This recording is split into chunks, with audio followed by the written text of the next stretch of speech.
자, 그럼 첫 번째 개념은 이제 net present value에서 순 현재 가치입니다. 이 순 현재 가치라는 거는 뭐 이게 뭐 정의해서 금방 느낌 오시겠지만 이게 그 베네핏의 이게 수익의 현재 가치에다가 그 코스트의 현재 가치를 뺀 거를 우리가 net present value 줄여서 그냥 NPV라 부릅니다.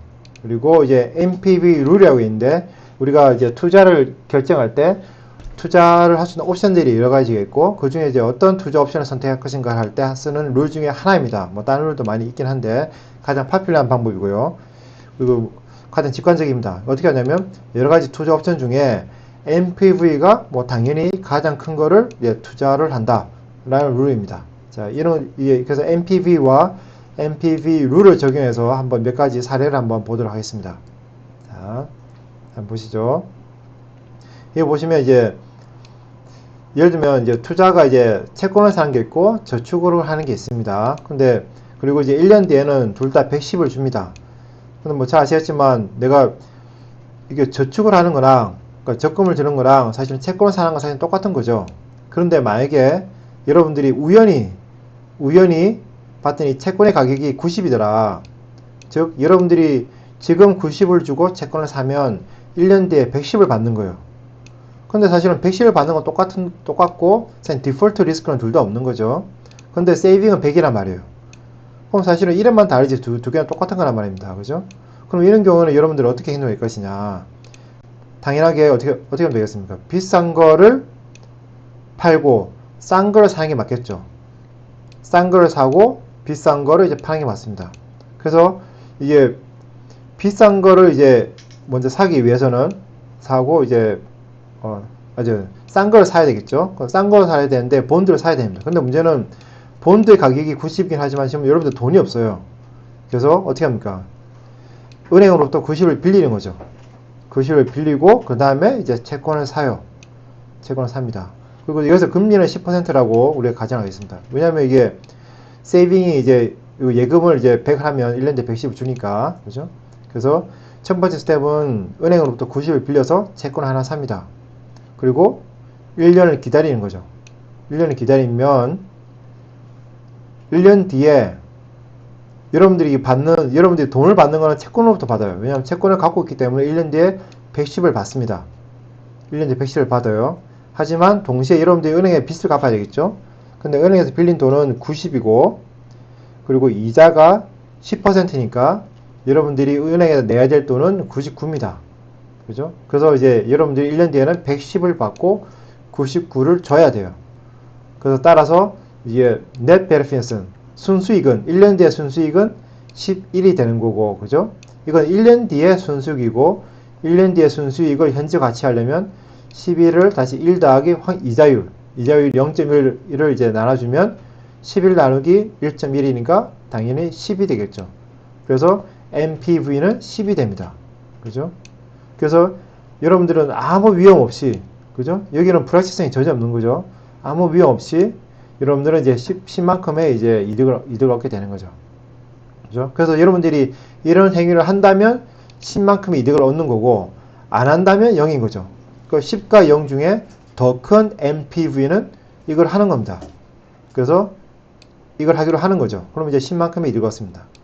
근데 잘 보시면 이 10이라는 게 뭐랑 같냐면 결국 이 채권의 가격과 세이빙의 가격 차이만큼인 거죠. 그죠? 그래서 이 가격 차이만큼 여러분들이 이득을 얻을 수가 있습니다. 반대로 우연히 봤는데 여러분 채권의 가격이 105입니다. 105. 그럼 채권이 더 비싼 거죠. 채권이 비싸고 세이빙이 싸요. 그러면 비싼 거는 팔아야 되고 싼 거는 사야겠죠. 산다는 말은 뭐냐면 여러분들이 저축을 한다는 겁니다. 그죠? 비싼 거는 팔고, 그죠? 자, 그럼 어떻게 하면 되겠습니까? 비싼 걸 팔아야 되는데, 본드가 비싸단 말이에요. 근데 본드는 여러분들이 팔고 싶어도 없어요. 그럼 어떻게 하면 되겠습니까? 본드를 빌리면 되겠죠. 그럼 본드를 빌립니다. 본드를 빌려서 팔아요. 그러면 이게 105가 되는 거겠죠? 현재 105니까. 그죠? 그럼 이만큼의 현금이 있습니다. 그럼 이 현금을 어떻게 되겠습니까? 현금을 그냥 은행에 넣는 거죠. 은행에 예금한다면 바로 세이빙을 사는 겁니다. 그리고 1년을 기다리는 거죠. 1년을 기다립니다. 그러면 원금이 105였고 1년 뒤에는 여기다가 1.1 곱해서 115.5, 그러니까 이자가 5.5가 붙겠죠. 그래서 이만큼을 돈을 돌려받습니다. 은행으로부터. 그죠?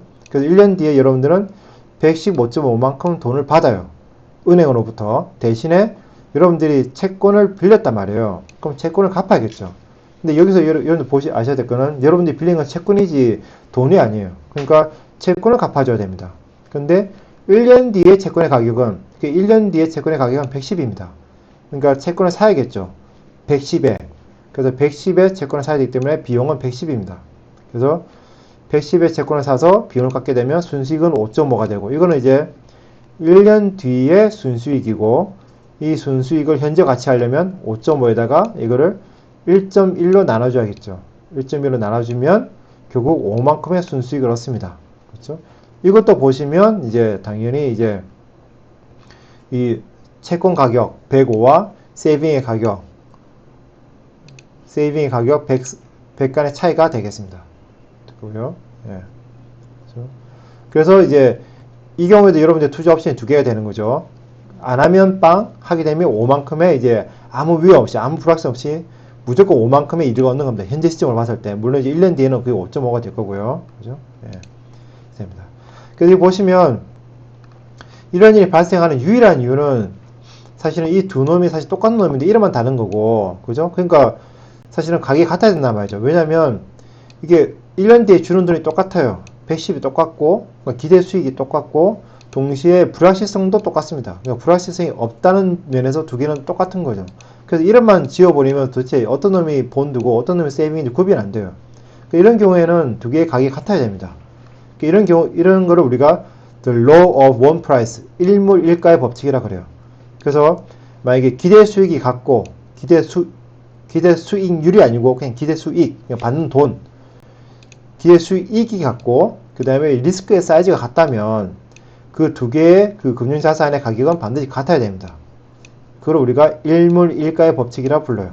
그리고 만약에 일물일가의 법칙이 성립하지 않으면 그때 존재하는 게 바로 그 아비트러지입니다. 그 재정 차익 거래의 기회가 발생하는 거죠. 그래서 재정 차익 거래의 기회가 발생하면 우리가 그로부터 이득을 얻을 수가 있어요. 그 어떻게 이득을 얻는지는 방금 말씀드린 대로 이제 케이스 1과 케이스 2를 통해서 그런 과정을 말씀드렸죠. 그래서 케이스 1과 케이스 2 이런 과정을 우리가 재정 차익 거래라고 부릅니다. 그렇죠? 자, 그 보시면 다시 돌아와서 여기 보시면 우리가 채권 가격이 쌀 때, 이게 싸다는 거는 여러분만, 그러니까 여러분 개인만, 딴 사람들은 아무도 모르고 여러분만 우연히 이런 기회를 발견한 거죠. 딴 사람들은 몰라요. 그 딴 사람이 모르니까 은행에서도 이제 돈을 빌려주는 거죠. 왜냐면 은행에서 그걸 알면 은행에 돈을 빌려줄 필요 없이 은행이 직접 하면 되잖아요. 그죠? 예. 여러분만 그걸 아는 거예요. 근데 시간이 지나면 어쩔 수 없이 이걸 아는 사람 수가 늘 수밖에 없어요.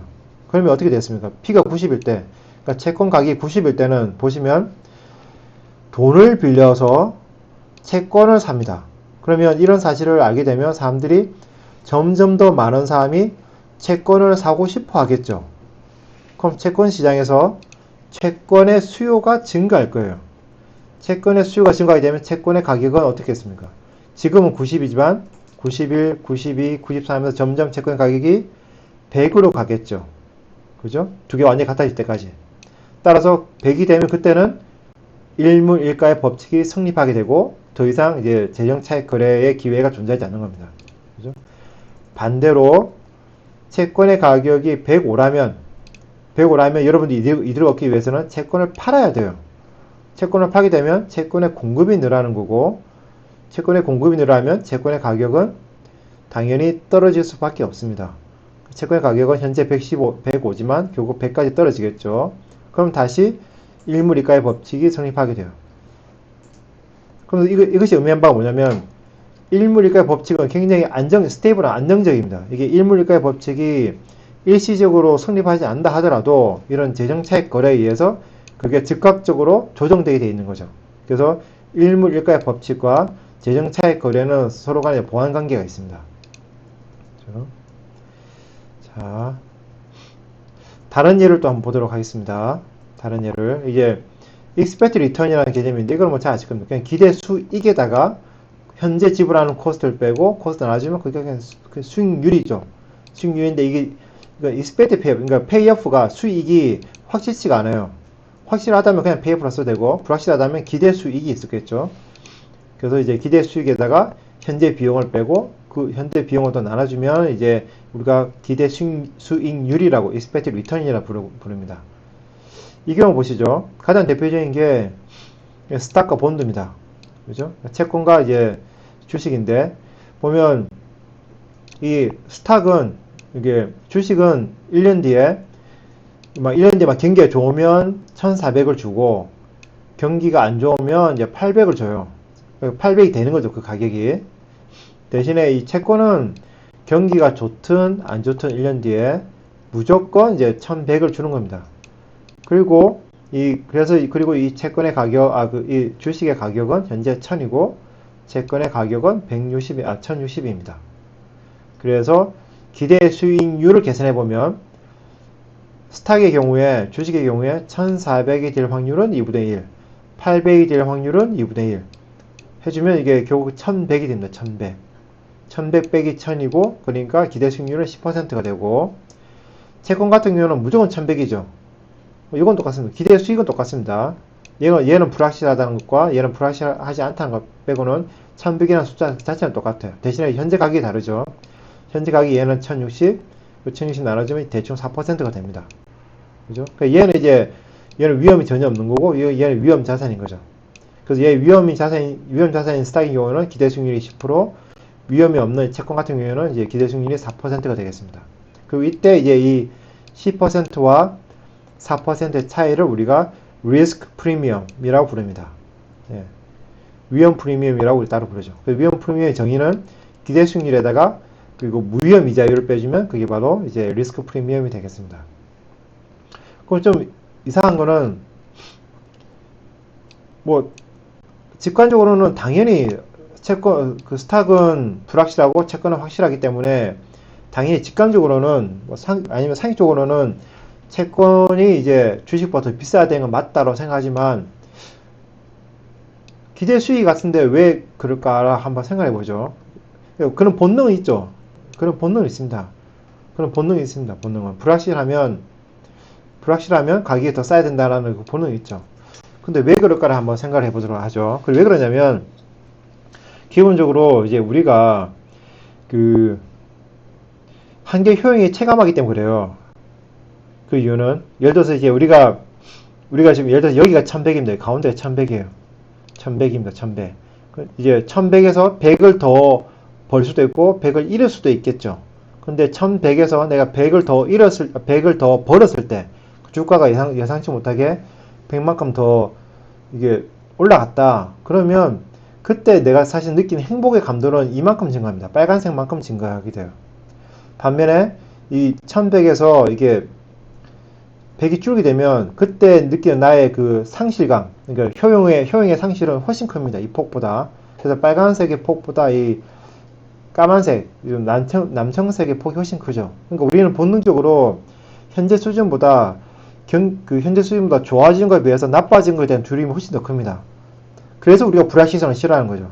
그 올라가든 내려가든 그 폭이 비슷하다 그러면 사실은 그만큼 우리가 불확실성을 싫어하지 않아요. 하지만 내려왔을 때 우리가 느끼는 효용의 손실분이 훨씬 더 크기 때문에 우리가 불확실성을 싫어하는 거고, 그래서 불확실성이 싫기 때문에 그만큼 불확실한 자산의 가격이 확실한 자산의 가격보다 훨씬 싼 겁니다.